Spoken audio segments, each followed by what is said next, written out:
June 1995. Still picture framing at Illyria Arts. Buying my comic books from a place called The Keep. More about that in upcoming videos. Did some cool things there. And did some reading in June of 1995. And I think we'll just jump right in. So the first book that I read in June of 1995 is I, Robot by Isaac Asimov. This is a collection of short stories.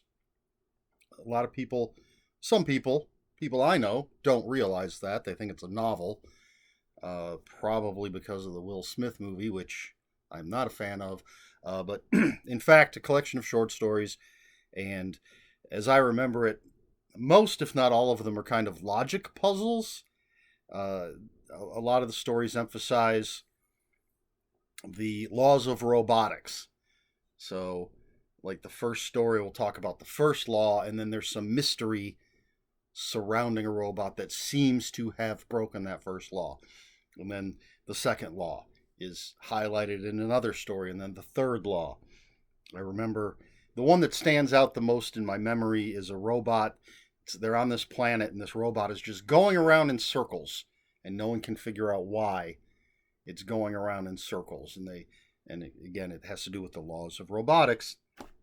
Very, very good stuff. I love this book.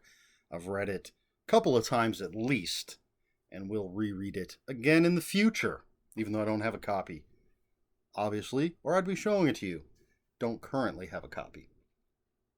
Next up, The Colechat Papers, Grave Secrets by Mark Widziak. Not sure that I'm even close on pronouncing his name. This is a Carl Colechat, the Night Stalker novel, and it takes place following the events of the TV series. There were two movies, Night Stalker, The Night Strangler, and then the TV series, Colechat, the Night Stalker. And this takes place after the TV series, but it has all the characters from the series. I don't remember what the mystery is and couldn't find anything online about the details of the story, except that apparently it takes place in Ohio, which always makes me happy. But loved The Night Stalker. I'm actually expecting something that I didn't back it on Kickstarter, but I jumped in during the, I think it's the pledge manager phase, an anniversary. I want to say it's 40th anniversary anthology of Night Stalker stuff. Love it. Next up, we have Destroying Angel by Richard Paul Russo. This is the first book in the Carlucci. Let me look at my notes. Carlucci trilogy. This is like hard-boiled detective noir mixed with cyberpunk. It takes place in a future San Francisco, I believe, and a detective who's looking for this serial killer who kills two people at a time and welds their bodies together somehow. I don't recall if I read any of the other books in the trilogy, and really don't remember much about this, whether I liked it or not. Couldn't say. Then we have Predator, Concrete Jungle by Nathan Archer. Obviously a novel based on the Predator franchise, possibly the first one. And this takes place in New York with a couple of New York detectives trying to figure out what's going on. Of course, it's a predator, and the military trying to keep them out of whatever's going on. I thought I had this, but apparently at the moment I only have the Alien versus Predator novels, the old ones, and a bunch of the old Aliens novels, but not the old Predator novels, unfortunately. But I've been picking up all the new stuff. Excuse me. Next up, The 7% Solution by Nicholas Meyer. And there's a whole long thing on the book cover, because this is the conceit of this is it was a lost story of Sherlock Holmes written by Watson, found and edited by Nicholas Meyer. And it has Sherlock teaming up with Sigmund Freud to save the world.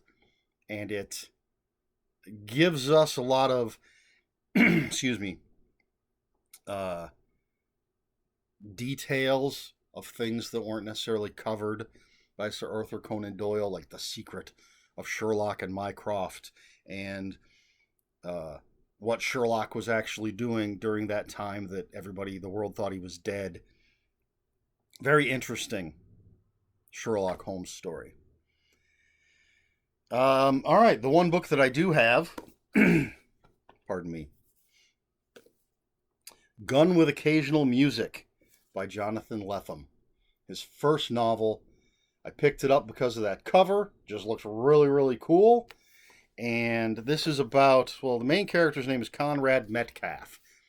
And he is a PI, which I believe stands for Private Inquisitor, because this is set in a future where asking questions is considered so rude that you need a license to be allowed to do it.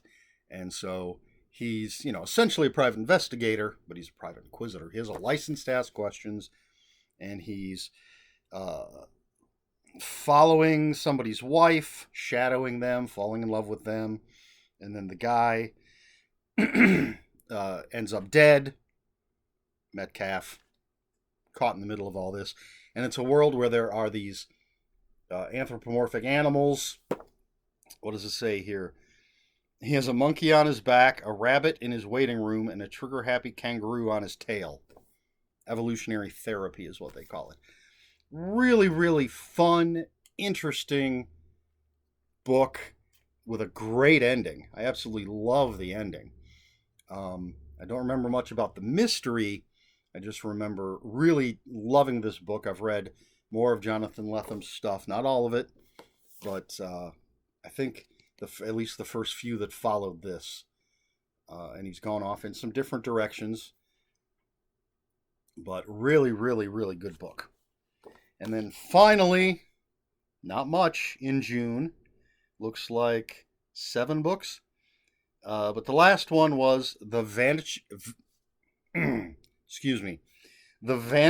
Hitchhiker by Jan, or perhaps Jan, Harold Brunvand, however you say his name. And this is another book about urban legends. Looking it up, it said this was his first popular book on urban legends, something like that.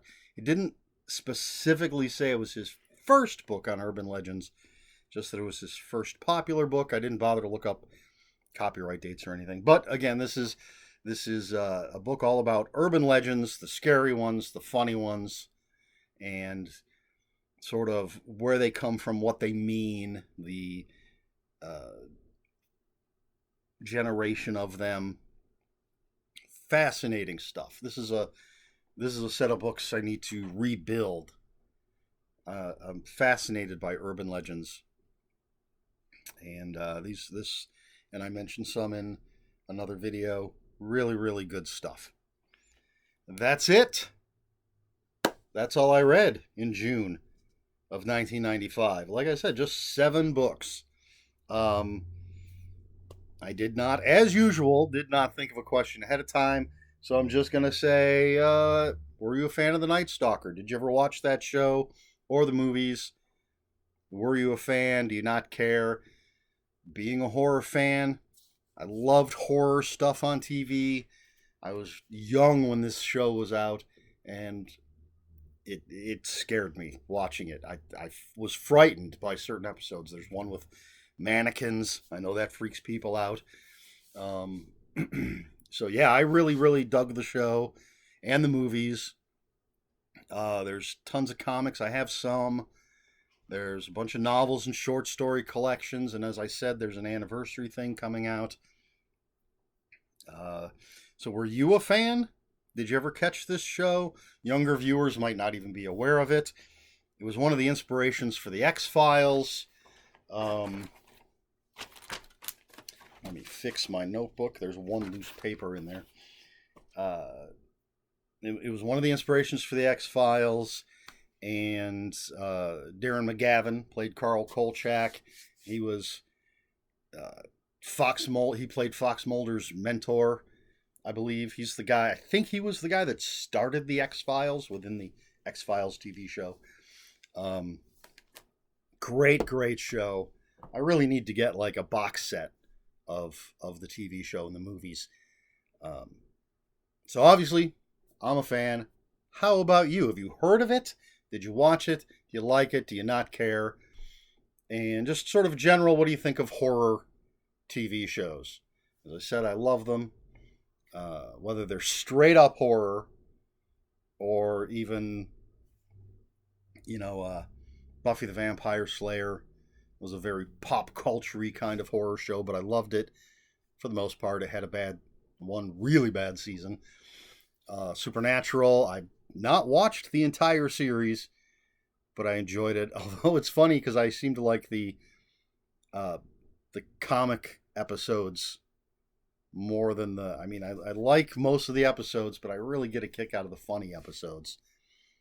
And the one where they cross over with Scooby-Doo is a masterpiece. The X-Files, huge fan of that show. Unlike most people I ever talk to about this, I preferred the Monster of the Week stuff to the conspiracy stuff. Maybe because the conspiracy stuff they were writing by the seat of their pants. And so a lot of it didn't make sense to me. But the Monster of the Week stuff was really cool. So specifically, what do you think of the Night Stalker? More generally, what about horror TV in general? And what are your favorites? Let me know in the comments below. And if you have any comments, questions, or corrections, please put those in the comments below. Comments are open for spoilers. Just post a spoiler warning. We try to be polite here on my channel.